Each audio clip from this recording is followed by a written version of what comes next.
আজকে যদি এই সার্জিস আলম শেখ মুজিবের ট্যাগ লাগিয়ে বহুত কিছু করেছেন, এখন আপনাদের শরীর থেকে ওই আওয়ামী লীগের গন্ধ আসে। শেখ হাসিনার বিচার না হওয়া পর্যন্ত কেউ নির্বাচনের জন্য বলবেন না, তাহলে বললে কি পাপ হবে? বললে কি আমার ফাঁসি হবে? এই শেখ হাসিনার বিচার বাংলাদেশের আওয়ামী লীগের বাদে প্রতিটা মানুষের জন্য চাওয়া, এটা চলমান প্রক্রিয়া। তার ফাঁসি হবে, আমি মনে করি প্রচলিত আইনে ফাঁসি হবে। তার মানে 5 বছর পর তার বিচার হলে কি 5 বছর অনির্বাচিত সরকার এই ক্ষমতায় থাকবে? বাংলাদেশের অবস্থা কোথায় থাকবে? উনি একবার চিন্তা করছে? কোথাও বিনিয়োগ নাই, কোথাও চাকরি নাই, কোথাও মানুষের লেখাপড়া। 3 যুগ মানুষের লেখাপড়ার কোনো সিলেবাস নাই। শেখ হাসিনার সেই সিলেবাস দিয়ে তার স্কুল কলেজে চালিয়েছে, তাইলে কি ওইটাই চলতে থাকবে?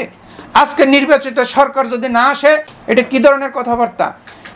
এর উত্তর জাতির কাছে প্রকাশ করতে হবে যে কেন এইসব অপরিপক্ক কথাবার্তা বলে। আমি যেটা বলতে চাই, এই জাতি একবারে নিঃশেষ হয়ে যাবে যদি আগামী নির্বাচন না হয়, যেটা ডিসেম্বরের জন্য ডক্টর মোহাম্মদ ইউনূস মৌখিকভাবে এখনও কেন দৃশ্যমান দেখতেছি না।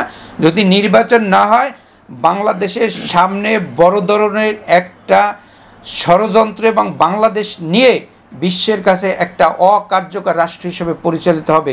কারণ আজকে শিক্ষা দেখেন, ইনভেস্ট দেখেন, দুর্নীতি দেখেন, সমস্ত কিছু জায়গায় এখন আওয়ামী লীগের দৌরাত্ম্য। তো এই আওয়ামী লীগের দৌরাত্ম্য থেকে যদি আমরা পার পেতে চাই, এই বাংলাদেশের একটি সুন্দর যে নির্বাচন শেখ হাসিনা করতে পারে নাই, আগামীতে ডিসেম্বর ভিতরে একটি নির্বাচন দিয়ে রাজনৈতিক ব্যক্তিদের কাছে ক্ষমতা হস্তান্তর করতে হবে এবং বাংলাদেশ তাদের দ্বারা পরিচালিত হবে।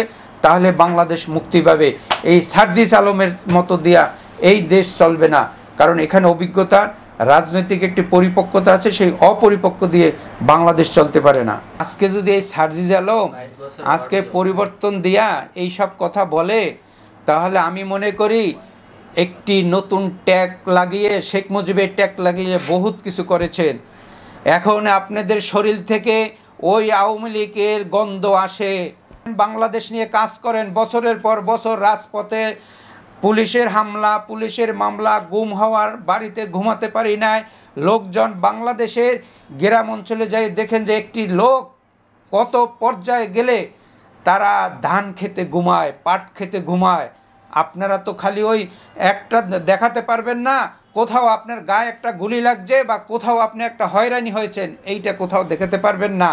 যদি দেখাতে পারেন, আমিও চ্যালেঞ্জ করতেছি, আমি বাংলাদেশ লেবার পার্টির চেয়ারম্যান হিসেবে চ্যালেঞ্জ করতেছি, এই ছাত্রদের সাথে একসাথে বসেন। কোথায় আমাদের রাজপথের আন্দোলন কর্মসূচিতে আমাদের প্রতিটা শেখ হাসিনার যেদিন 7ই জানুয়ারি নির্বাচন, সেদিনকার আমরা মাঝপথে ছিলাম, গুলির অর্ডার ছিল, আপনাদের কোথায় ছিল? হ্যাঁ, আমরা দেখেছি 6 জন লোককে ডিবি ধরে নিয়ে সেখানে নির্যাতন করেছেন। এই বিএনপিতে, জামাতে, লেবার পার্টিতে বহুত নির্যাতিত লোক আছে, কেউ তো সেই বক্তব্য দেয় না যে আমাকে মেরে আমাকে লাল করে দিছে, কেউ কাপড় তুলে দেখে না, সবাই সহ্য করেছে শুধু এই শেখ হাসিনা উৎখাতের জন্যে। আজকে যদি আপনি এই কথা বলেন, সার্জিস আলমের শেখ হাসিনার কাছে গণভবনে গেছে, সেই ছবি এখনও সোশ্যাল মিডিয়া আছে। এত সহজ না। এই বাংলাদেশ কিন্তু একটি স্বাধীন রাষ্ট্র, এবং যেখানে 30 লক্ষ শহীদের রক্তের বিনিময়ে এই বাংলাদেশ, এখানে আজকে এসে এই 7-8 মাসের আন্দোলন দিয়ে যদি আজকে স্বপ্ন দেখেন আমি চাঁদের দেশে যাব, আপনার চাঁদের দেশে যাওয়ার মতো আপনার সেই কল্পনা, আপনার কার্যক্রম চলতে হবে। তো আমি অনুরোধ জানাবো, এই অপরিপক্ষ বক্তব্য প্রত্যাহার করে বাংলাদেশের সাথে আপনার যেটা নির্বাচন হবে সেই নির্বাচনের কথা বলেন।